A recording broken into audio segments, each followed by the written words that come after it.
Welcome to No Silver Spoons, the podcast where real leadership and real business come to life. This is Season 4, Keep Going, hosted by Beth Herman, a 5-time CEO who has managed teams from 1 to over 1,500 and personally hired more than 700 people worldwide.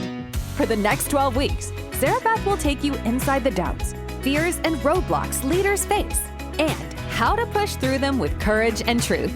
And this season isn't just a podcast. We'll be making exclusive announcements, sharing weekly digital downloads, and giving extended free training inside our free Keep Going cohorts, hosted on Good Pods and on Instagram at NoSilverspoons_podcast. These cohorts are where you'll find giveaways, resources, and opportunities you won't get anywhere else. This is the series you've been waiting for. Season 4, Keep Going. Let's begin. Welcome back to No Silver Spoons. I am Beth Herman, and this is week 10 of our 12-week Keep Going series. Can you believe we only have this episode and 2 more left after that? We are nearing the end of this year, and we are stepping into a season where intentionality, it matters. These final weeks were designed to prepare you for what the next year will require of you, not in a heavy way, in a purposeful way. This week, we are talking about what it means to become the woman or man God always called you to be, especially when your circle begins to shift or to shrink. Becoming her or him is not about aesthetic. It's not about routines or matching calendars or curated morning rituals. Becoming you is when your identity is no longer shaped by who accepts you or who leaves you, but by who God says you are. Today, I want to share a story I have never shared publicly, and not publicly in this way, of course. Before I begin, I want to make something clear. I have changed the name, the job title, and several details in this story out of respect. Some of the women from this season of my life may be listening today, and this is not a story to shame anyone. This is a story to help someone who is trying to fit somewhere they were never meant to stay. A couple of years ago, I truly believed I needed a tribe. The online world loves to show groups of women laughing together at brunch tables or walking into events in matching outfits. And every time I saw that, something inside of me whispered, I wish I belonged somewhere like that. I think a lot of women feel this way. We see community, and we assume we are missing out on something in our own lives. We assume a bigger circle will make us feel less alone. We assume more people means more support, but sometimes a bigger circle just means bigger noise, more opinions, more expectations, more pressure. Let me take you back to the beginning. I had been working from a coffee shop one morning with my former marketing director. We were reviewing content ideas, planning campaigns, all the things. In walks a woman who seemed magnetic. I'll call her Maya. And instead of using her real job, I'll say this. Maya was a wellness and lifestyle strategist. She worked in community spaces, helping women with personal development experiences, curated events, things like that. Her presence really lit up the room. She had this energy that made you instantly feel like she saw you.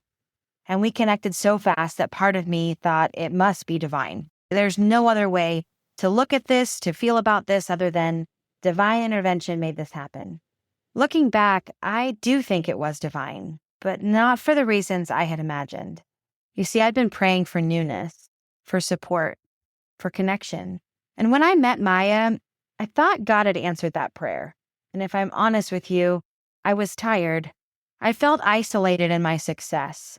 I missed having multiple friends, let alone a group of girlfriends that I could talk to. I missed having women who understood ambition. I missed having a group where I didn't have to shrink or explain myself. So when Maya invited me into her circle, I said yes, without hesitation, mind you. And at first, everything felt really safe. I was included in group messages. I was invited to dinners. I was asked to join a project they were creating, and it all felt like a warm welcome I didn't know I needed. Until I didn't. I began noticing something subtle. When I talked to one woman in the group, she would say something negative about another woman. And when I talked to that woman, she would say something negative about someone else. And I found myself sitting in conversations that felt more like dissection than connection. Psychologists call this rational triangulation, and it's one of the earliest signs of unhealthy group dynamics. According to the American Psychological Association, triangulation increases insecurity in groups, and it creates a false sense of loyalty built on gossip rather than trust. I didn't see it at first. I just thought women talk, women vent, women bond. But this was different. This was competition disguised as connection. And one afternoon, I reached out to one of the women privately because she offered counseling type work, not therapy, but emotional support services. And I told her I was interested in working with her because I was in a growth season and I truly wanted to strengthen myself. She told me she couldn't take me on because she believed it would be a conflict since I knew someone else that she was friends with. That someone else worked with several of the women in that same group, which didn't make sense. Later, I discovered that Maya had told her not to accept me as a client. And that was the first time I felt something shift inside of me. It wasn't anger, it was awareness. Something in my spirit whispered, "This is not the room you think it is." I ignored it. I told myself I was overreacting. I told myself I just needed to keep trying because I really wanted belonging. I wanted connection. And when you crave belonging, you will shrink your intuition to hold on to connection.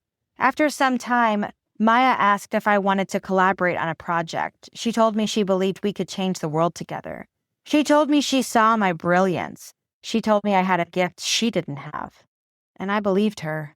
I wanted to believe her. I shared ideas I had been sitting on for years, business plans, strategies, frameworks. I poured gold into her hands because I thought we were building something meaningful, something rooted in purpose and impact. But I have learned that kindness without boundaries becomes an open door for exploitation. Slowly, things began disappearing. Ideas I shared began reappearing under her name. Concepts I created were used in her programs. Taglines I coined showed up in her online content. The project shifted, and suddenly it wasn't ours, it was hers.